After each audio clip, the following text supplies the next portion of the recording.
আলাইকুম রহমতুল্লাহ। আপনারা আমাকে পছন্দ করেন, ভালোবাসেন, কিন্তু এই বক্তব্যের পরে আমি আপনাদের অপ্রিয় হব।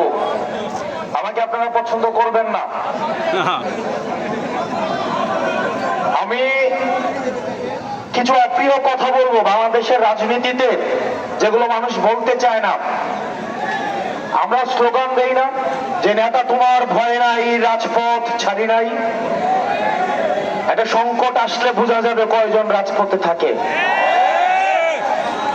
সময় ভালো থাকলে কর্মীর অভাব হয় না, কিন্তু সংকটের সময় যারা রাজপথে থাকবে মাটি কামড়ে, তারাই হচ্ছে প্রকৃত কর্মী।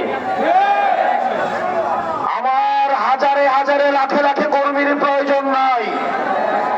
যারা সংকটকে মোকাবেলা করবে, আমার ওই কর্মীগুলাই আমার প্রয়োজন।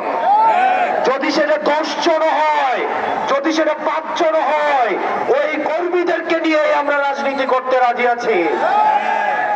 প্রিয় শেরপুরবাসী, আমরা গতকাল আমাদের একজন সহকর্মীর চাঁদাবাজির আমরা খবর পেয়েছি, আমরা আরো বক্তব্য পেয়েছি।